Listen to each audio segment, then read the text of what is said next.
रायमाह ने शरारत से मीर हाशिम की उंगली अपने दांतों में हल्के से दबा दी, जो हाशिम ने उसके गुलाबी लाल होंठों पर रखी थी।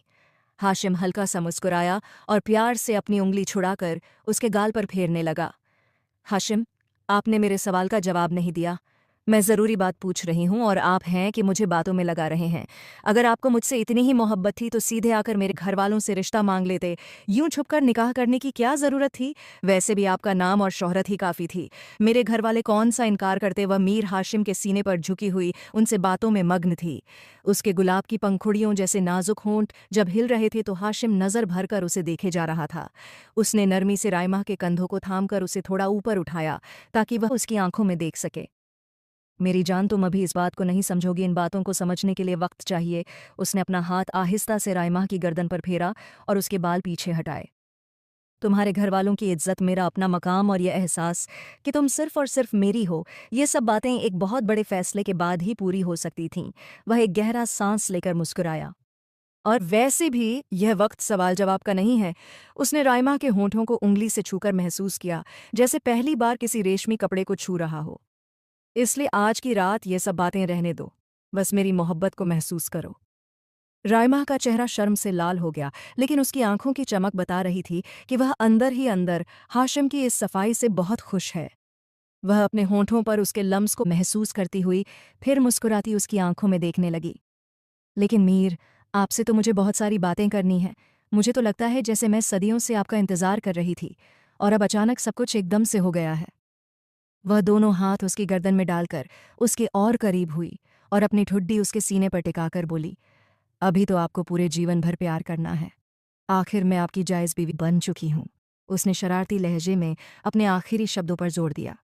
सच कह रही हूँ मीर, मुझे तो अभी तक यकीन नहीं आ रहा अपनी खुशकिस्मती पर कि मेरा नसीब यूं खिल उठा है। मुझे डर लगता है कि कहीं यह सपना न हो। मीर हाशिम ने उसकी पेशानी पर बहुत प्यार से बोसा दिया और उसे अपने बाजुओं में और कस लिया। सपना नहीं है राइमा, यह हकीकत है, हमारी ज़िंदगी की सबसे खूबसूरत हकीकत। और अब मैं तुम्हें यह यकीन दिलाऊंगा कि यह सपना नहीं है।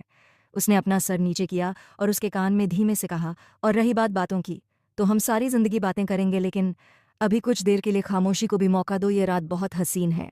उसकी सांसों की गर्माहट रायमा की त्वचा को छू रही थी और एक गहरा सुकून और मीठा एहसास दोनों के बीच फैल रहा था। रायमा ने आंखें बंद कर लीं और खुद को उसके हवाले कर दिया। उसके होंठों पर भी एक बेताब मुस्कान फैल गई। मीर हाशिम ने बेहद एहतियात से रायमा को उठाया और अपने मजबूत बाजुओं में भरकर बेड पर अपने सामने बिठा लिया। फिर मोहब्बत भरे अंदाज में उसे उठाकर अपनी गोद में बिठाया। रायमा के दिल की धड़कनें तेज हो चुकी थीं। हाशिम ने उसके चेहरे को अपने हाथों में लिया और गहरी मोहब्बत भरी नज़रों से उसे देखा। इसके बाद वह आहिस्ता से रायमा की गर्दन पर झुका और अपनी बेपनाह मोहब्बत का इजहार करने लगा। रायमा के जिस्म की सोंधी दिलकश खुशबू उसे और मदहोश कर रही थी। वह अपनी मोहब्बत की गहरी छाप उसकी नाजुक गर्दन पर छोड़ता जा रहा था। हर बोसा उसके वजूद पर उसके हक का ऐलान कर रहा था। रायमा एक लज्जत भरे एहसास में डूबती जा रही थी। उसकी आंखें बंद हो चुकी थीं और वह सिर्फ मीर हाशिम के लम्स को महसूस कर रही थी। इसके बाद हाशिम एक झटके से खुद को संभालते हुए थोड़ा ऊपर उठा और रायमाह का रुख अपनी तरफ करके बेचैनी से अपना चेहरा उसकी धड़कनों में छिपाने लगा, जैसे वह उसकी धड़कनों की पनाह में सुकून तलाश रहा हो।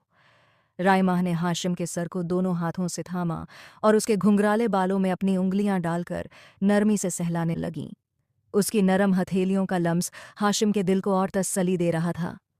इस नाजुक एहसास ने उसे सरगोशी करने पर मजबूर कर दिया। मीर, छोड़ो ना, मुझे शर्म आ रही है। उसकी आवाज़ कांप रही थी और उसके दिल की बेचैनी उसके लहजे से साफ महसूस हो रही थी। हाशिम ने अपना सर उसकी धड़कनों से ऊपर उठाया। उसकी आंखों में गहरी तड़प थी और उसका चेहरा मोहब्बत की शिद्दत से लाल था।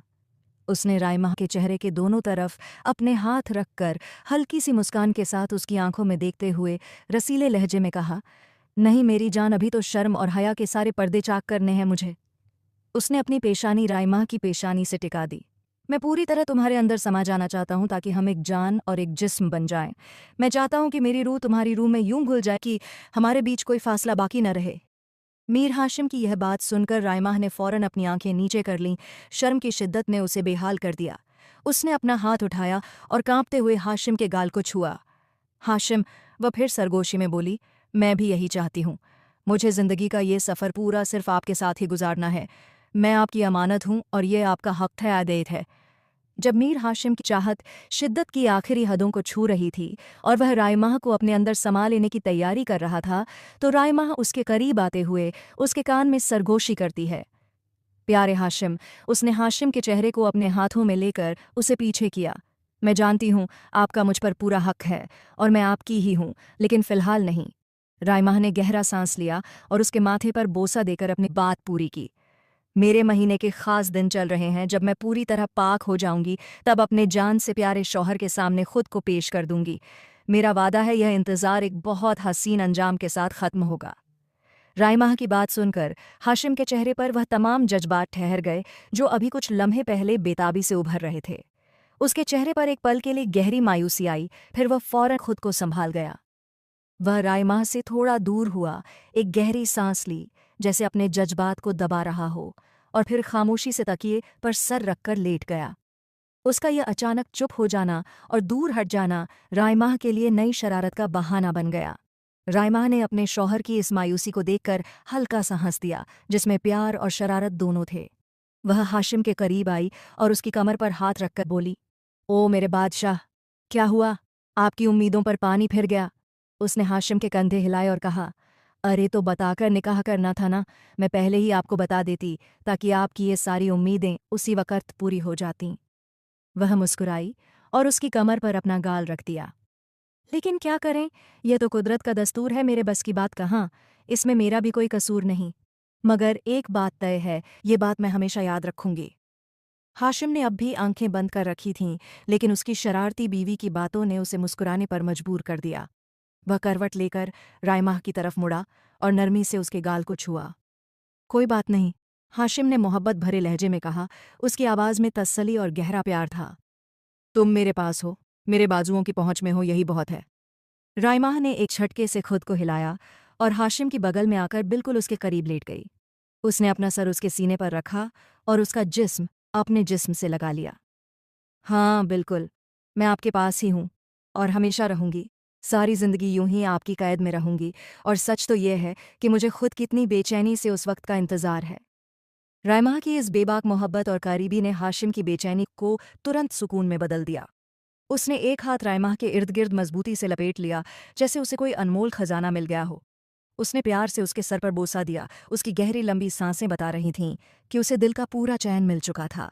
मीर हाशिम ने आहिस्ता से आंखें मूंद लीं और उसकी सोंधी खुशबू की वादियों में सुकून की गहरी नींद में खोने लगा। रात के ठीक 12 बजे गलियों और सड़कों पर एक खौफनाक खामोशी छाई हुई थी, जिसे सिर्फ दूर कहीं भौंकते कुत्तों की आवाज़ें और तेज़ हवा की सरसराहट तोड़ रही थी। लेकिन इस खामोशी के बीच वह सड़क के बिल्कुल बीचों बीच हाँफती हुई परेशानी और डर का एक पूरा पुतला बनी खड़ी थी। उसके खूबसूरत लंबे बाल बिखरे हुए थे और उसके पैर नंगे थे। उसने दुपट्टा तक नहीं लिया था, बस वही हल्का सा लिबास था जो उसने सोने से पहले पहना था। उसकी आंखों में वहशत और खौफ का गहरा साया था और उसके नाजुक होंठ सूख कर फट चुके थे। रोकिए गाड़ी, रोकिए प्लीज, कोई तो मेरी मदद करे। उसकी आवाज़ डर और घबराहट के बोझ तले दबी हुई भी एक चीख बनकर फिजा में गूंज रही थी। वह दोनों हाथ हवा में लहरा रही थी। उसका हर एक अंग पुकार रहा था कि उसकी जान को खतरा है। अचानक सड़क के अगले मोड़ से एक चमकदार रोशनी तेजी से उसकी तरफ बढ़ती नजर आई। यह सिर्फ कोई गाड़ी नहीं थी, बल्कि एक काली मर्सिडीज थी जो तेज रफ्तार से आई और राइमा के बिल्कुल सामने आकर ब्रेक लगाई। टायरों की चीख ने रात की खामोशी को डरावने अंदाज में चकनाचूर कर दिया। राइमा के पास सोचने का वक्त नहीं था। उसके दिमाग में सिर्फ एक ही बात थी, फरार। उसने बिजली की सी तेजी से गाड़ी का पिछला दरवाज़ा खोला और बिना कुछ सोचे समझे घुस जाने वाले अंदाज में सीट पर बैठ गई, जैसे किसी ने उसे अंदर धकेल दिया हो। प्लीज़ स्टार्ट कीजिए, इससे पहले कि वो लोग मुझे ढूंढते हुए यहाँ तक पहुँच जाएं। उसने पीछे मुड़कर भागती हुई गाड़ियों की हेडलाइट्स के डरावने झटकों की तरफ देखा और उसके चेहरे का रंग पीला पड़ गया। फ्रंट सीट पर बैठा आदमी, जिसका चेहरा ड्राइविंग सीट की छाया में छिपा था, जिसकी मौजूदगी एक खामोश पत्थर जैसी थी, उसने कोई सवाल नहीं किया। एक पल के लिए भी उसने राइमा की तरफ मुड़कर नहीं देखा। उसने सिर्फ गाड़ी का गियर बदला और माय बैग को एक जंगली दरिंदे की तरह सड़क पर दौड़ा दिया। घर से सड़क तक का यह फासला सिर्फ कुछ लम्हों का था। राइमा ने कितनी मेहनत और योजना से मीर हाशिम को मोहब्बत की बातों और मीठी नींद की लोरियों में उलझाकर सुला दिया था। उसने यह यकीन कर लिया था कि वह गहरी नींद में सो रहा है, तब जाकर वह इस खामोश और जानलेवा मिशन पर निकली थी। उसका दिल पूरे सफर में ऐसे धड़क रहा था जैसे सीने को चीरकर बाहर निकल आएगा। कुछ मिनट तेज रफ्तारी में गुजरने के बाद जब उनका पीछा छूटता महसूस हुआ तो राइमा की जान में जान आई। उसने सीट की पीठ पर सिर टिका दिया, आंखें बंद कर लीं। उसका पूरा जिस्म कांप रहा था और सांसें बेकाबू थीं। उसने दिल में एक गहरी आह भरी। हाशिम। तेज रफ्तार मर्सिडीज के अंदर राइमा को लग रहा था जैसे अब वह थोड़ी सुरक्षित है। डर की तीव्रता कम होते ही थकान भारी पड़ने लगी। वह दोनों पैर सीट पर रखे, घुटनों में चेहरा छिपाए आंखें मूंदे बैठी थीं। बाहर की दुनिया की सारी आवाज़ें धीमी पड़ चुकी थीं और वह सिर्फ गाड़ी की गूंज और अपने दिल की धड़कन सुन रही थी। हर गुजरते सेकंड के साथ उसे महसूस हो रहा था कि वह मीर हाशिम के खौफनाक शिकंजे से दूर होती जा रही है, जिसे उसने बड़ी मुश्किल से सुलाकर धोखा दिया था। गाड़ी हवा की रफ्तार से दौड़ रही थी। राइमा शायद थोड़ा सा नींद के आगोश में उतरने लगी थी कि अचानक एक आवाज़ ने उसके भीतर जैसे बिजली दौड़ा दी। यह आवाज़ फ्रंट सीट पर बैठे ड्राइवर की थी, जो हेडसेट पर बात कर रहा था। उसकी आवाज़ सख्त, बेताब और आदेश मानने वाली थी। सरदार, मैडम मिल गई हैं। मैं उन्हें वापस फार्म हाउस ले जा रहा हूँ। ये अल्फाज सुनकर राइमा का पूरा जिस्म कांप गया। उसने घुटनों में छिपा चेहरा बाहर निकाला। उसकी आंखें हैरत और खौफ से फैल गईं। सरदार, फार्म हाउस। उसने अपने दिल की धड़कनों को सीने में तूफान मचाते महसूस किया और तुरंत ड्राइवर की तरफ झुकी। क्या क्या कहा तुमने? उसकी आवाज़ गले में अटक रही थी। तुम हाशिम के आदमी हो? तुम मुझे बचाने नहीं बल्कि वापस ले जाने आए हो? ड्राइवर ने आईने में एक पल के लिए भी नहीं देखा। उसके चेहरे पर कोई भाव नहीं था। उसने बिल्कुल ठंडी आवाज़ में जवाब दिया, जी बेगम साहिबा। इतना कहकर ड्राइवर ने गाड़ी की रफ्तार और भी तेज कर दी। राइमा का पूरा जिस्म बेबसी और गुस्से से कांपने लगा। उसके अंदर का डर अब बगावत में बदल चुका था। वह सीट से उठी और ड्राइवर की सीट के पीछे चिपटकर उसे झंझोड़ने लगी। वह उसके कंधे पकड़कर हिला रही थी और चिल्ला रही थी, नहीं, तुम ऐसा नहीं कर सकते।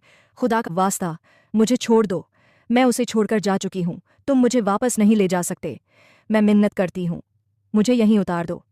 वह ज़ारो कतार रो रही थी, अपना सिर सीट से मार रही थी, लेकिन वह शख्स जो अपने सरदार का वफादार मुलाजिम था, जैसे पत्थर का बना हुआ था, उसके कानों पर जूं तक न रेंगी। वह एक रोबोट की तरह सीधा अपने मकसद की तरफ बढ़ रहा था। कुछ ही लम्हों में राइमा को सदियों के बराबर लगे गाड़ी फार्म हाउस की कच्ची सड़क पर तेजी से दौड़ती हुई मेन बिल्डिंग के सामने आकर रुकी। ड्राइवर बाहर निकलकर दरवाज़ा खोलता है और इससे पहले कि राइमा कोई मज़ाहमत करती, मीर हाशिम बाहर निकल आया। हाशिम के चेहरे पर खौफनाक खामोशी छाई हुई थी। उसकी आंखों में बेहद दर्द, बेहिसाब गुस्सा और बेवफाई का जहर भरा हुआ था। उसने एक पल की भी देरी नहीं की। राइमा के बाजू को आहनी शिकंजे की तरह मजबूती से पकड़ा और उसे घसीटता हुआ अंदर कमरे में ले आया।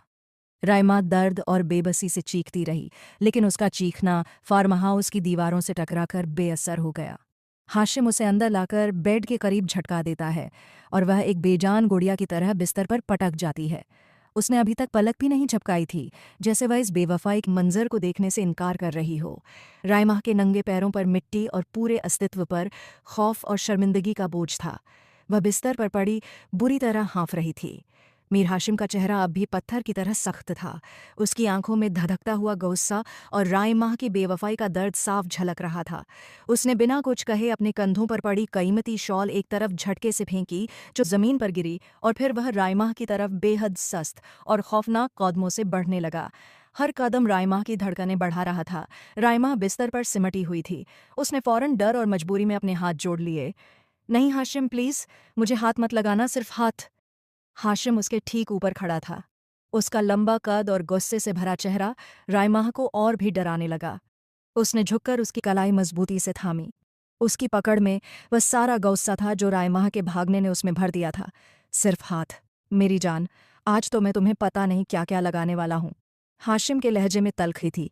मैंने निकाह किया है, तुमसे पूरा हक रखता हूँ। अगले ही पल हाशिम ने अचानक अपनी पकड़ ढीली की और एक गहरी सांस लेकर अपने गुस्से को दबाया। उसने नफरत भरी नजरों से राइमा के नंगे गंदे पैरों और उसके बिखरे हुए हाल को देखा। ये क्या हाल बना रखा है? जाओ, पहले नहाकर साफ सुथरी हो जाओ, और हाँ, वार्डरोब से कोई अच्छी नाइटी निकालकर पहन लो।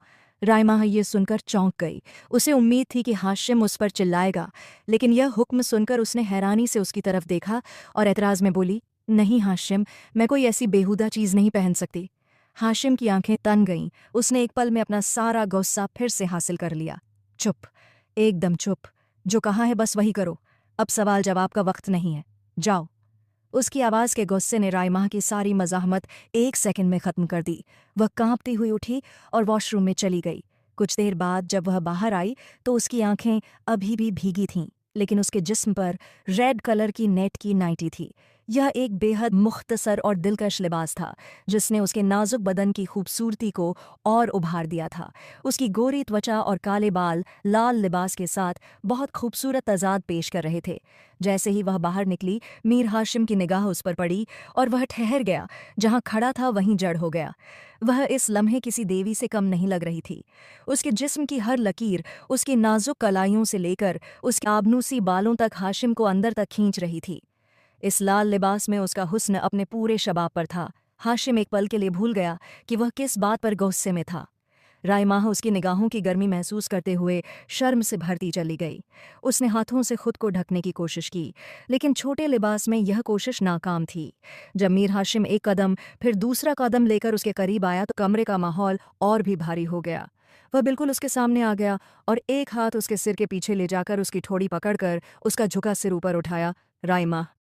हाशिम ने नरमी से सरगोशी की। उसकी आंखों की गहराई में अब भी सवाल थे। काश तुम यहाँ से भागने की गलती न करती और उसी तरह मोहब्बत से पेश आती जैसे पहले मेरा दिल बहलाया था, तो मैं तुम्हें अपनी आंखों पर बिठा कर रखता। बे जानती हो, जब पहली बार मैंने तुम्हें देखा था तो उसी पल दिल हार बैठा था। हाशिम ने उसकी ठुड्डी पकड़े हुए उसे और करीब किया। मैंने तुम्हें पहली बार तब देखा था जब तुम यूनिवर्सिटी की तकरीब में स्टेज पर भाषण दे रही थीं। तुम्हारी आवाज़ में वो आत्मविश्वास और चेहरे पर वो मासूमियत और समझदारी देखकर मेरे अंदर का मीर हाशिम, जो एक सख्त सरदार है, वह एक पल में तुम्हारा कायदी बन गया था। मैं वहाँ सिर्फ एक मेहमान के तौर पर मौजूद था, मगर मेरी नज़रें सिर्फ तुम पर थीं। उस दिन के बाद हाशिम ने रायमाह के गालों को प्यार से थामते हुए कहा, मैंने कई दिनों तक तुम पर नज़र रखी। तुम्हारी हर सरगर्मी, तुम्हारा हर रास्ता, तुम्हारा हर दोस्त। मुझे मालूम था। मुझे पता था कि तुम कोई आम लड़की नहीं हो, तुम मेरी तकदीर हो। इसी वजह से मैं तुम्हें किसी भी कीमत पर पाना चाहता था, चाहे इसके लिए मुझे तुम्हें ज़बरदस्ती उठाकर निकाह ही क्यों न करना पड़े। उसकी आंखों में अब कोई गुस्सा नहीं था, सिर्फ बेशुमार मोहब्बत थी। मीर हाशिम की मोहब्बत भरी सरगोशियों और इकरार-ए-इश्क ने रायमाह के अंदर के तमाम डर को धीरे धीरे पिघला दिया था। वह नरमी और कब्जे के एक अजीब मिश्रण के साथ रायमाह को अपने मोहब्बत भरे घेरे में बिस्तर तक ले आया। अब दोनों के बीच कोई जुबानी लड़ाई नहीं थी, बस हाशिम की गहरी मोहब्बत थी।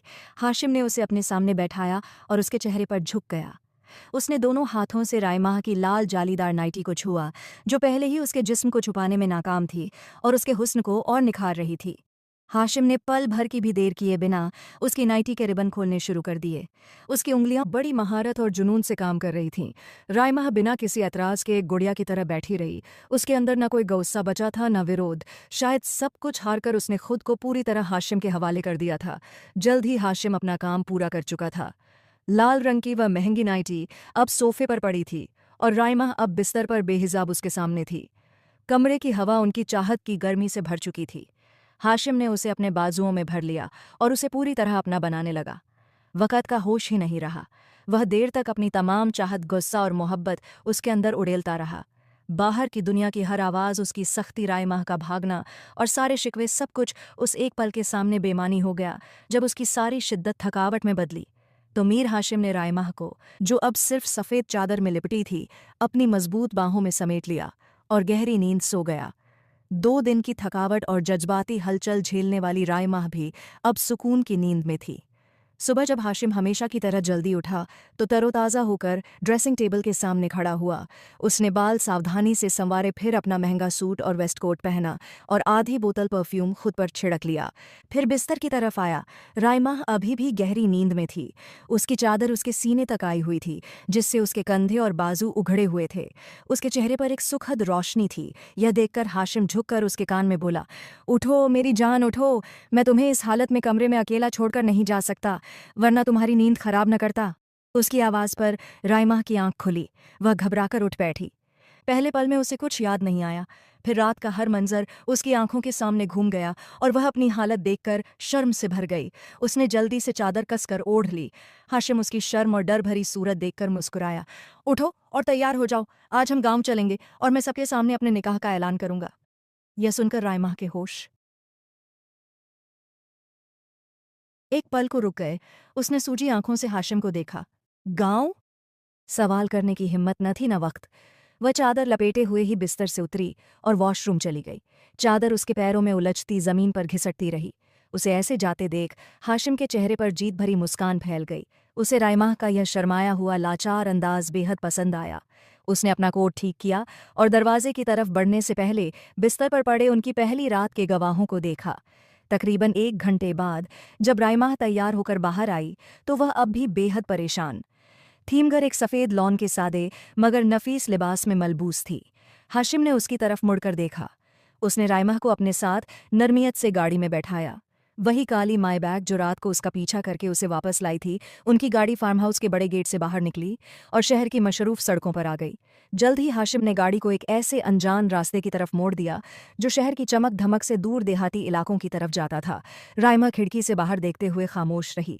सड़क के दोनों तरफ कच्चे मकान और खेत खलिहानों का सिलसिला शुरू हो चुका था, जो शहर के ऊंचे टावरों और मॉल्स से बिल्कुल अलग था। वह इस निकाह से पहले मीर हाशिम को सिर्फ एक कामयाब और मशहूर बिजनेस टाइकून के तौर पर जानती थी। वह उन्हीं लोगों में से था जिनकी दौलत की कोई हद नहीं होती। उसे याद था कि उसने कई बार यूनिवर्सिटी की तकरीबों में हाशिम को मेहमान खास के तौर पर देखा था। उसका रौब, उसकी बातचीत का अंदाज और उसकी करिश्माई शख्सियत हर छात्र को मुतस्सिर करती थी। उसकी सहेलियों के दरमियान तो उसकी गाड़ियों, उसके कारोबार और उसकी दौलत के किस्से अफसानों की तरह मशहूर थे। उसने हमेशा हाशिम को एक ऐसे शहर के शहजादे के रूप में जाना था जो शीशे की इमारतों और एलिट क्लास की महफिलों का बासी था। लेकिन यह रास्ता, यह माहौल रायमा ने हाशिम की तरफ देखा जो गंभीरता से ड्राइव कर रहा था। यह एक ऐसी दुनिया थी जिसके बारे में उसने कभी सोचा भी नहीं था। उसका शौहर सिर्फ शहर का रईस नहीं था, बल्कि किसी जगह का सरदार भी था। ये किस तरफ का रास्ता है? हाशिम रायमा की आवाज़ में अब हैरानी और ताज्जुब था। मीर। हाशिम की गाड़ी जब शहर की पक्की सड़कों को छोड़कर कच्चे रास्ते पर मुड़ी तो रायमा का दिल एक लम्हे के लिए रुक गया। जहांगीराबाद हाशिम के मुंह से निकला। यह नाम रायमा के लिए सिर्फ एक गांव नहीं, बल्कि तेज धार तलवार की तरह था जो उसके अतीत को काट रही थी। वह हाशिम को हैरत और खौफ मिले जज्बात से देख रही थी, जिसे उसने आज तक सिर्फ एक कारोबारी शख्स के रूप में जाना था। यह तो उसका अपना गांव था, वही जगह जिसे वह तालीम की खातिर छोड़कर आई थी। उसकी आंखों के सामने एक लम्हे में उसकी पिछली जिंदगी की सारी तस्वीरें घूम गईं। रायमा एक मीडियम क्लास के खुशहाल घराने की इकलौती और लाडली बेटी थी। उसका बाप एक खुददार जमींदार था जो उसकी हर ख्वाहिश को हुक्म समझता था। हर शाम जब वह घर आता तो रायमा को किताबों के साथ देखकर फख्र महसूस करता। रायमा के अंदर किसी ऊंचे मुकाम तक पहुंचने की लगन थी। एक दिन जब उसने शहर की यूनिवर्सिटी में दाखिला लेने की बात की तो घर में हलचल मच गई। उसकी माँ, जो एक घरेलू औरत थीं, फौरन डरते हुए बोलीं, बेटियों को अकेले दूसरे शहर नहीं भेजते, दुनिया बहुत ख़राब है, और फिर हॉस्टल की ज़िंदगी नहीं, मैं तुम्हें इजाज़त नहीं दूंगी। मगर उसके अब्बा हमेशा उसकी हिमायत के लिए मौजूद होते थे। उन्होंने रायमा का हाथ थामकर पुख्ता लहजे में कहा, रायमा की माँ, फिक्र मत करो, मेरी बेटी हमारा फ़ख्र है। उनकी मोहब्बत ने सारे खौफ पर घालिब पा लिया। उन्होंने मजबूती से कहा, मेरी बेटी जहाँ तक चाहेगी पढ़ेगी, लड़कियाँ भी शहजादियाँ होती हैं और उनके लिए दुनिया में कोई हद नहीं होती। अब जाओ और तैयारी करो, लेकिन याद रखना तुम हमारा मान हो। यूं रायमा यूनिवर्सिटी पहुंची। हॉस्टल में दोस्तों के साथ जिंदगी का एक नया दौर शुरू हुआ। आज़ादी का एहसास, रातों को जागकर पढ़ाई करना और अपने भविष्य के सपने, सब कुछ बहुत जोशीला था। रायमा ने कई बार यूनिवर्सिटी की तकरीबों में मीर हाशिम को देखा था। वह एक रौबदार, बेहद कामयाब और दौलतमंद शख्स था, बिल्कुल एक शहर का शहजादा। उसे अंदाज़ा भी नहीं था कि यह शख्स सिर्फ एक बिजनेसमैन नहीं, बल्कि उनके गांव जहांगीराबाद का सरदार है। और फिर वह रात आई जब रायमा देर रात पढ़ाई में मशगूल थी कि अचानक उसके होश उड़ गए, और जब आंख खुली तो वह उसी हाशिम के आलीशान फार्म हाउस में बिना रजामंदी के निकाह के बंधन में बंधी हुई थी। वह धोखा और झबरी निकाह एक कड़वी सच्चाई था। गाड़ी तेजी से गांव की कच्ची पक्की इमारतों को पीछे छोड़ती हुई एक बड़े विशाल गेट में दाखिल हुई। यह मीर खानदान की आबाई हवेली थी। यह हवेली, जिसे रायमा ने बचपन से लेकर शहर जाने तक बाहर से ही देखा था। उसकी सफ़ेद संगमरमर की दीवारें उसके लिए हमेशा एक रहस्यमयी दुनिया थीं, मगर उसके बाशिंदों को वह नहीं जानती थी, क्योंकि उसके पिता सरदारी को नहीं मानते थे। वे एक खुददार आदमी थे, जिन्होंने सिर्फ अपनी मेहनत और अपने उसूलों से छोटी सी दुनिया बसाई थी, और उनकी खुददारी ने उन्हें कभी हवेली के दरवाजे तक आने नहीं दिया। गाड़ी रुकी तो एक मुलाजिम दौड़ता हुआ आया और अदब से दरवाज़ा खोला। मीर हाशिम पहले उतरा, फिर रायमा की तरफ देखा। आओ रायमा, डरना मत, ये तुम्हारा घर है, हाशिम ने पुरइत्मीनान लहजे में कहा और रायमा का हाथ थाम लिया। हाशिम का एक लड़की के साथ हवेली में दाखिल होना पूरे घर में एक हलचल बन गया। कई मुलाजिम औरतें और बुजुर्ग हैरत से इन्हें देखने लगे। अंदर दाखिल होते ही हाशिम सीधा एक उम्रदराज मगर पुरवकार औरत की तरफ बढ़ा, जो एक कुर्सी पर बैठी तस्बीह पढ़ रही थीं। वे उसकी माँ थीं। हाशिम ने अदब से उनके कदमों में झुककर उनका हाथ चूमा। अम्मा जान, मैं आपके लिए एक और तोहफा लाया हूँ। उसके लहजे में नरमी और आजिज़ी थी। ये आपकी नई बहू है, रायमा हाशिम। मीर बुजुर्ग। औरत ने तुरंत हाशिम की तरफ देखा। उनके चेहरे पर खुशी और थोड़ी हैरानी थी। उन्होंने प्यार से रायमा के सिर पर हाथ फेरा। बिस्मिल्लाह, मेरी आंखों की ठंडक। बेटे, तूने बताया भी नहीं, पर खुदा तुझे हमेशा खुश रखे। अब यह हवेली तुम्हारी है। हाशिम की माँ ने नए रिश्ते को तुरंत कबूल कर लिया, लेकिन उसी वक्त हॉल के एक कोने में खड़ी एक खामोश मगर बेहद खूबसूरत औरत, जो भारी कामदार लिबास पहने हुए थी, जिसके हाथों में सोने के कंगन और कानों में भारी झुमके थे, वह रायमा को देखकर सन्न रह गई। उसके चेहरे के सारे रंग उड़ गए और उसकी आंखों में गहरा सदमा और तकलीफ भर आई। हाशिम ने उस औरत की तरफ देखा और एक बेरंग सी मुस्कुराहट के साथ रायमा की तरफ इशारा किया। आओ मेहरबानो, तुम भी मिल लो। हमारी नई बीवी से मेहरबानो, जो शायद हाशिम की पहली बीवी थी, उसके नाम और इन लफ्ज़ों के साथ जैसे उस पर बिजली गिर पड़ी। उसने कांपती हुई आवाज़ में चीख कर कहा, उसकी आंखों से आंसू फूट पड़े। हाशिम, आपने अच्छा नहीं किया। आपने अपनी मोहब्बत पाली और मेरी मोहब्बत का क्या? आपने ये सौतन लाकर हमारे सर पर बैठा दी। एक बार मुझसे पूछ लेते, क्या हम औरतें सिर्फ एक सामान हैं जिसे आपकी मर्जी हो तो बदल दो? मेहरबानों ने गहरी चोट के साथ हाशिम को देखा। हम आपको इस धोखे के लिए कभी माफ़ नहीं करेंगे। यह कहकर वह अपना भारी जोड़ा संभालती हुई तेजी से बाहर निकल गई। उसकी आंखें अब भी हाशिम के चेहरे पर जमी थीं, जैसे आखिरी बार देख रही हो। रायमा सदमे और हैरानी से खड़ी रह गई। उसने दरवाजे की तरफ देखा, जहां से मेहरबानो निकली थी। फिर उसने हाशिम की तरफ देखा। आप पहले से शादीशुदा थे, तो फिर आपने मेरी जिंदगी क्यों बर्बाद की? मेरे सपने, मेरी पढ़ाई, उसका दिल चूर हो चुका था। वह खुद को किसी का तोहफा और सौतन बनकर देखने को तैयार नहीं थी। हाशिम ने उसके दोनों कंधों को थाम लिया। उसकी आंखों में एक अजीब बेचैनी थी। रायमा, ये सब सरदारी के उसूल हैं। मैं तुम्हें सब समझाऊंगा। तुम मेहरबानों जैसी नहीं हो। तुम मेरी पहली और आखिरी मोहब्बत हो, जो मुझे देर से मिली है। वह शायद कुछ और कहता, ताकि रायमा का दर्द कम हो जाता। तभी दरवाजे पर एक मुलाजिम तेजी से आया। सरदार साहब डेरे पर सूबाई वजीर मलिक सिकंदर हयात आपका इंतजार कर रहे हैं। किसी जरूरी मामले पर अभी मिलना चाहते हैं। हाशिम के चेहरे पर नापसंदगी की हल्की सी लकीर उभरी। सियासत, सरदारी और कारोबार की मजबूरियां उसकी निजी जिंदगी पर हावी हो गईं। उसने एक पल रायमा को देखा और उसे सवालों के भंवर में छोड़कर तेज कदमों से बाहर निकल गया और डेरे की तरफ चल पड़ा। हाशिम के जाते ही उसकी माँ ने रायमा को पास बुलाया। उन्होंने उसका हाथ पकड़ा और अपने बगल में बैठने का इशारा किया। आओ मेरी बच्ची, यहाँ बैठो, घबराओ मत, हम तुम्हारे साथ हैं। ये सरदारों के घर की बातें हैं, ये सब होता रहता है। उन्होंने नरमी से उसके कंधे थपथपाए। अब मुझे अपना थोड़ा सा परिचय दो। आखिर तुम कहाँ से आई हो? किसकी बेटी हो? ये निकाह इतना छुपाकर क्यों हुआ? उनके सवाल नरम थे, लेकिन सास की तहकीकात शुरू हो चुकी थीं। रायमा के पास किसी भी सवाल का मजबूत जवाब नहीं था। उसके पास वह हिम्मत नहीं थी कि वह अपने जबरी निकाह का सच बता सके। वह सिर्फ थोड़ा सा सच ही कह पाई। अम्मा जान, रायमा की आवाज़ कांप रही थी। मैं इसी गांव की बेटी हूं। उसने अपने पिता का नाम बताने की कोशिश की, लेकिन उसकी जुबान लड़खड़ा गई। मेरे वालिद का नाम मोहम्मद फयाज है। वह यहाँ एक छोटे ज़मींदार हैं, जिनकी थोड़ी सी ज़मीन है। हाशिम की माँ के चेहरे पर यह नाम सुनकर कोई असर न हुआ, जिससे साफ था कि गांव के छोटे ज़मींदार का कोई बड़ा रुतबा नहीं था। रायमा ने हिम्मत करके और जोड़ा, मैं शहर की यूनिवर्सिटी में पढ़ती थी। मीर साहब वहाँ आए थे। मुझे देखा था और पसंद किया था। ये कहते ही उसकी आवाज़ बैठ गई। वह ये कहने की हिम्मत नहीं कर सकी कि उसके बाद उन्होंने मुझे अपहरण कर लिया। वह कैसे कहती कि वह यहाँ अपनी मर्जी से नहीं, बल्कि कैद में आई है? उसके होंठ कांपे और वह खामोश हो गई। हाशिम की माँ ने उसके चेहरे को गौर से देखा और धीरे से सिर हिलाया, जैसे सब समझ रही हों।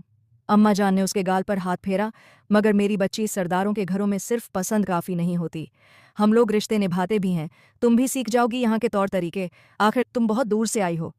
हाशिम, अब रात को ही आएगा, तुम अंदर जाकर थोड़ा आराम कर लो, मैं नौकरानी से कहकर तुम्हारा नाश्ता भिजवाती हूँ। रायमा ने हवेली पर एक बेचैन नज़र डाली। उसकी आंखों में सवाल थे। कौन सा कमरा, कौन सा कोना, अब उसका ठिकाना बनेगा। पर उसके होंठ नहीं हिले। इस अजनबी घर में हर चीज़ गैर मामूल और अनजानी लग रही थी। उसी पल एक तेज़ और ठंडी नज़र ने उसे अपने घेरे में ले लिया। दूर खड़ी मेहरबानो उसे किसी मुजरिम की तरह घूर रही थी। उसकी आंखों में नापसंदगी और तिरस्कार साफ झलक रहा था। रायमा इस नज़र को महसूस करके और भी सहम गई। अरे बेटी, तुम यहाँ दाएं तरफ वाले कमरे में जाओ। हाशिम की माँ ने हाथ से इशारा किया। यह हाशिम का कमरा है। रायमा ने हैरान होकर मेहरबानो की तरफ देखा। उसकी खामोश आंखों में एक डर था। शायद वह डर रही थी कि यह कमरा कहीं मेहरबानों का भी न हो। मेहरबानों का कमरा बाईं तरफ से तीसरा है। तुम जाओ और आराम करो, ज्यादा सोचने की जरूरत नहीं है। उसकी सास ने उसके मन के अनकहे सवाल का जवाब दे दिया। रायमा बिना कुछ पूछे धीरे से आगे बढ़ी और बताए गए कमरे में दाखिल हो गई। कमरा बड़ा और सजा हुआ था, मगर रायमा को यह एक आलीशान कैदखाना लग रहा था। वह बिस्तर पर लेट गई। वक्त गुजरता रहा और दिल का बोझ उसकी आंखों से बहता रहा। करीब शाम 4 बजे दरवाज़ा खुला और हाशिम अंदर आया। उस वक्त रायमा दूसरी तरफ मुंह करके करवट लिए लेटी थी। कमरे में गहरा सन्नाटा था, जिसे सिर्फ एक हल्की टूटती आवाज़ तोड़ रही थी। यह आवाज़ सिसकियों की थी, इतनी धीमी कि शायद हाशिम भी न सुन पाए। अगर कमरा इतना शांत न होता, सिसकियों से साफ मालूम हो रहा था कि वह एक पल भी नहीं सोई, बल्कि जाकर लगातार रो रही थी। हाशिम उसके पास आया और बहुत एहतियात से उसके पीछे बिस्तर पर बैठ गया। उसने अपना हाथ बढ़ाकर उसके कंधे पर रखा। उसके स्पर्श मिलते ही रायमा की रोने की आवाज़ क्षण भर को थम गई। हाशिम ने नरम और हमदर्दी भरे लहजे में कहा, मेरी जान परेशान हो। वह उसकी आवाज़ पर चौंक गई और झटके से उठकर बैठ गई।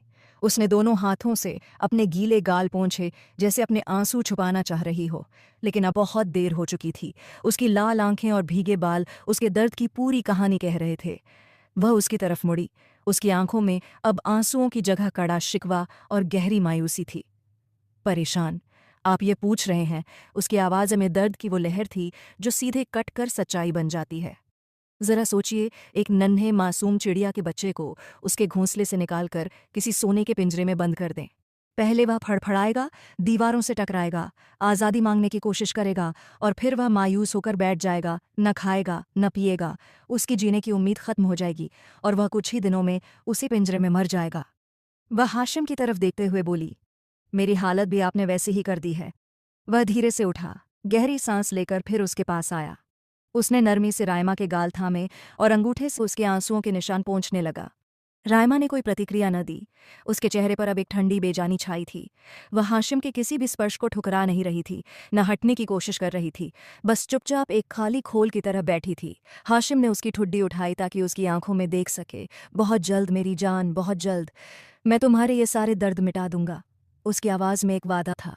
मैं इन आंखों में आंसू नहीं देख सकता, मैं सिर्फ अपने लिए मोहब्बत देखना चाहता हूँ, सिर्फ मोहब्बत। रायमा, ये आंसू मेरे दिल को चोट पहुँचाते हैं। रायमा ने बिना पलक झपकाए उसे देखा। उसकी आंखों में गहरा सवाल था, और मेहरबानो इस सवाल ने हाशिम की आंखों में खलबली मचा दी। उसका क्या कसूर था? क्या वह इस मोहब्बत की हकदार नहीं थी, या क्या आपने उसे भी मेरी तरह धोखा दिया? रायमा की बातों ने उसे भीतर तक हिला दिया। वह जानता था कि सच को सामने लाए बिना मेहरबानो उनके बीच हमेशा कांटा बनी रहेगी। बस रायमा, बस। हाशिम ने थोड़ा ऊंचे और टूटे हुए लहजे में कहा, सच्चाई जाने बिना इल्ज़ाम मत लगाओ। तुम गलत समझ रही हो मेहरबानो। मेरी बीवी ज़रूर है, मगर वह मेरी ताया की बेटी भी है। यह शादी सिर्फ एक रस्मी बंधन थी। उसने गहरी सांस ली और आंखें बंद कर लीं, जैसे अतीत की कड़वाहट फिर से जी रहा हो। जैसे तुम मुझे पसंद हो, वैसे ही उसे भी कोई और पसंद था। वह शहर में पढ़ती थी, वहाँ उसे किसी से मोहब्बत हो गई और उसने छुपकर निकाह भी कर लिया। लेकिन उसके बाप और भाइयों ने इज्जत के नाम पर उसे वहाँ से वापस लाकर ज़बरदस्ती तलाक दिलवा दी, और फिर उन्होंने मुझे मजबूर किया कि मैं उससे निकाह कर लूँ ताकि समाज में उसकी बदनामी न हो। जानती हो, हाशिम की आवाज़ अब टूट चुकी थी। जिस तरह वह मुझसे शादी नहीं चाहती थी, उसी तरह मैं भी नहीं चाहता था। मेरा दिल हमेशा किसी और के इंतजार में था, लेकिन बड़े बुजुर्गों का फैसला और खानदान की रस्म थी, इसलिए हम दोनों को झुकना पड़ा। शादी की पहली रात उसने मुझे कसम दी कि मैं उसे जल्द से जल्द तलाक दे दूं, ताकि वह अपने आशिक के पास, अपनी पहली मोहब्बत के पास लौट सके। हाशिम ने गहरी सांस छोड़ी। उसने मुझसे गुजारिश की कि मैं उसे इस बेजान रिश्ते से आज़ाद कर दूं। मैंने उसी दिन तय कर लिया था कि मैं मेहरबानों को इस बोझ से, इस रिश्ते से ज़रूर आज़ाद करूंगा, लेकिन ऐसे अचानक नहीं, बल्कि किसी बात को वजह बनाकर, किसी ऐसे समय पर, ताकि इल्ज़ाम उस पर भी न आए और वह आसानी से अपनी ज़िंदगी दोबारा शुरू कर सके। वह मेरे दिल में कभी जगह बना ही न सकी, न मैंने कभी कोशिश की। मैंने सोच लिया था कि जब भी मुझे कोई ऐसी लड़की पसंद आएगी जिसकी आंखों में मुझे अपना भविष्य दिखाई देगा, तो मैं दूसरी शादी करके फिर मेहरबानों को इज्जत के साथ आज़ाद कर दूंगा, ताकि वह अपनी जिंदगी जी सके। उसने राइमा का गाल सहलाया। और वह तुम हो। राइमा ने हाशिम के चेहरे पर नजर डाली। उसकी आंखों में अब आंसुओं की नमी नहीं, बल्कि एक जुर्तमंदाना शोला भड़क रहा था। हाशिम की लंबी वजाहत, उसकी मोहब्बत का दावा, यह सब राइमा के लिए बेमानी हो चुका था। और मेरे माँ बाप, मेरी इज्जत और मेरे जज्बात, इन सब की कोई कद्र नहीं थी। वह उठी और उससे 2 कदम पीछे हट गई। अगर आपको मैं पसंद ही आ गई थी, अगर आपको मुझसे सच में मोहब्बत थी, तो सीधे मेरे माँ बाप के पास जाते, एक मर्द की तरह, एक सरदार की तरह, उनसे मेरा हाथ मांगते और इज्जत के साथ मुझे ब्याह कर घर ले आते। ये कौन सा तरीका है? ये कैसी मोहब्बत है कि एक लड़की को उसके हॉस्टल से अगवा किया जाए, ज़बरदस्ती निकाह कर लिया जाए और फिर दावा कर दिया जाए कि मैं तुमसे मोहब्बत करता हूँ? ये मोहब्बत नहीं है, ये घमंड है, ये ताकत का गलत इस्तेमाल है। आपने मुझे एक इंसान नहीं, एक चीज़ समझा जिसे आप जोर से छीन सकते हैं। राइमा मेरी जान। हाशिम ने एक कदम आगे बढ़कर उसे कंधों से थामकर अपने सामने खड़ा किया और बहुत प्यार से उन्हें सहलाया, जैसे उसे यकीन दिला रहा हो कि अब वह उसे कोई और तकलीफ नहीं देगा। तुम जो कह रही हो वह बिल्कुल सच है। मुझे ऐसा नहीं करना चाहिए था, मगर बात को समझने की कोशिश करो। जब मैंने तुम्हें पहली बार देखा और पसंद किया, तब मैं ये नहीं जानता था कि तुम कहाँ से आई हो, तुम्हारा ठिकाना क्या है। फिर मैंने जब तहकीकात करवाई और पता चला कि तुम मेरे ही गांव से ताल्लुक़ रखती हो, तो मैंने अपने ख़ास आदमी को तुम्हारे बाबा के पास भेजा था, एक बाकायदा रस्मी पैगाम लेकर। लेकिन उन्होंने तुम्हारी शादी मेरे साथ करने से साफ इनकार कर दिया। उन्होंने कहा कि मेरी बेटी पढ़ना चाहती है, वह अपने पैरों पर खड़े होना चाहती है। मैं उसे हवेली की ऊंची चारदीवारियों में कभी कैद नहीं होने दूंगा। उन्होंने मेरी पेशकश को ठुकरा दिया। मुझे उनके इनकार पर गुस्सा तो आया था। आखिर मेरी रगों में सरदारी खून है और मुझे पहली बार किसी ने मना किया था। लेकिन मैंने पलटकर उन्हें कोई जवाब नहीं दिया, कोई धमकी नहीं दी। मगर मैंने सोचा, अगर मैं तुम्हें छोड़ दूंगा तो कोई और तुम्हें ले जाएगा, या तुम्हें भी मेहरबानों की तरह किसी से मोहब्बत हो जाएगी। तुम्हारे बाबा तुम्हारी शादी कहीं और कर देंगे। इसलिए मैंने सीधा तुम्हारे साथ निकाह कर लिया। मैं जानता हूं यह तरीका गलत था, लेकिन मेरे लिए तुमसे दूरी बर्दाश्त करना नामुमकिन था। मैं तुम्हें अब और कोई तकलीफ नहीं पहुंचाऊंगा। मेरी गलती की सज़ा मैं अभी हाशिम ने अपनी बात पूरी भी नहीं की थी कि कमरे के दरवाजे पर जोर जोर से दस्तक होने लगी। दोनों चौंक गए। कमरे में एकदम खामोशी छा गई। यह पहली बार था कि किसी ने हाशिम के पर्सनल कमरे पर इस तरह दस्तक दी हो, वरना किसी की मजाल नहीं थी। खानदान में सब जानते थे कि जब सरदार अपने कमरे में आराम कर रहा हो तो कोई उसे डिस्टर्ब नहीं कर सकता। हाशिम के चेहरे पर फौरन गुस्से और हैरत के तासुरात उभर आए। इस दस्तक का मतलब था कि मामला बहुत ज़रूरी था, बहुत गैर मामूली था। उसने राइमा को छोड़ा और गुस्से से कदम बढ़ाता हुआ दरवाज़ा खोला। बाहर एक मुलाजिम हांफता हुआ खड़ा था। उसका चेहरा पीला पड़ चुका था और उसकी सांसें फूल रही थीं। सरदार साहब, वो बाहर पुलिस आई है। मुलाजिम ने घबराहट में पीछे की तरफ इशारा किया। उनके साथ बहुत सी गाड़ियां हैं, बहुत ज्यादा आदमी हैं। शायद वे आपको ही गिरफ्तार करने आए हैं। हाशिम का चेहरा एकदम गुस्से और हैरत के मिले जुले तासुरात से दहक उठा। क्या बकवास कर रहे हो? उसने दहाड़कर कहा। किसकी इतनी हिम्मत है इस हवेली में दाखिल होने की? किसने इजाजत दी उन्हें? राइमा पीछे खड़ी कांप गई। हाशिम गुस्से और हकारत से कदम उठाता हुआ दहलीज पार करके बाहर निकला। उसके पीछे खड़ी राइमा का दिल बुरी तरह धड़क रहा था। तुम्हारी हिम्मत कैसे हुई यहाँ आने की? वह सामने खड़े पुलिस अफसर से मुखातिब हुआ। सामने पुलिस की एक बड़ी नफरी खड़ी थी और उनके बीच एक सीधा सादा मगर मजबूत इरादे वाला आदमी खड़ा था, जिसे हाशिम ने पहले कभी नहीं देखा था। उस आदमी के चेहरे पर घम, परेशानी और गुस्सा एक साथ साफ नजर आ रहा था, गोया वह अंदर से टूटा हुआ हो। पुलिस इंस्पेक्टर आगे बढ़ते हुए मजबूत लहजे में बोला, मीर हाशिम साहब, मैं इंस्पेक्टर जावेद हूँ।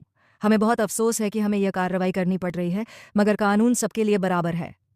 इस हवेली में मेरा ही कानून चलता है इंस्पेक्टर साहब, और यहाँ मेरी इजाज़त के बिना कोई कदम नहीं रख सकता। क्या लाए हो? साफ बोलिए। पुलिस इंस्पेक्टर हाथ में मौजूद कागज दिखाते हुए बोला, मीर साहब, यह आपके ही गांव के एक निवासी फयाज साहब की तरफ से दर्ज कराई गई एफआईआर है। उन्होंने ये शिकायत दर्ज करवाई है कि आपने उनकी बेटी राइमा को उसके हॉस्टल से अगवा किया है। राइमा के पिता गुस्से में एक कदम आगे बढ़े। उनकी आंखों में शदीद दुख था।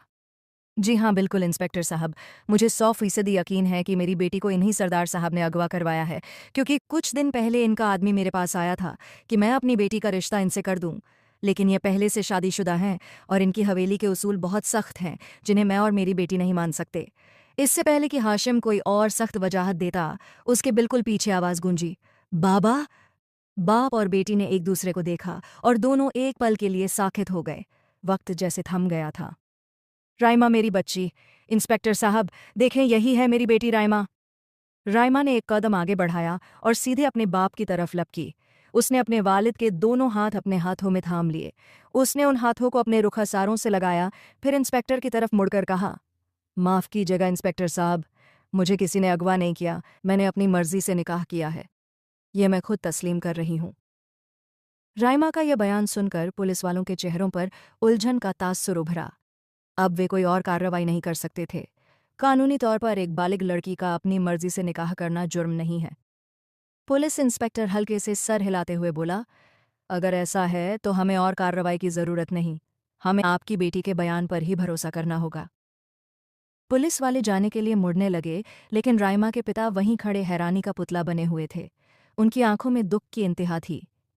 नहीं, मेरी बच्ची, मैं इस बात पर यकीन नहीं कर सकता। तुम कभी ऐसा नहीं कर सकती। तुमने सच नहीं बोला राइमा, तुम डर रही हो, यह आदमी तुम्हें धमका रहा है। तभी हाशिम आगे बढ़ा। अब उसके लहजे में सरदारी वाला घमंड नहीं, बल्कि इज्जत और एक अजीब सी शर्मिंदगी थी। सर, राइमा बिल्कुल ठीक कह रही है, मैं भले ही इस गांव का सरदार हूं, लेकिन अब आप मेरे ससुर हैं और मेरे लिए बेहद काबिल एहतराम हैं। चलिए, अंदर चलकर आराम से अपनी बेटी से बात कीजिए।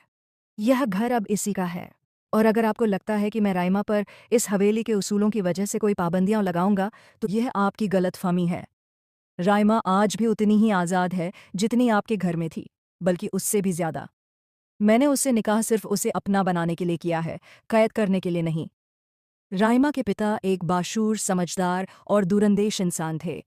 उन्होंने कभी भी अपनी बेटी पर, ख़ास तौर पर उसके मुस्तकबिल के फैसलों पर, कोई पाबंदी नहीं लगाई थी। वह अपनी बेटी की आज़ादी और खुशी को हर रिवायत से ऊपर रखते थे। उन्होंने गहरी सांस ली। उनकी आंखों का गुस्सा अब एक गहरी मोहब्बत में बदल चुका था।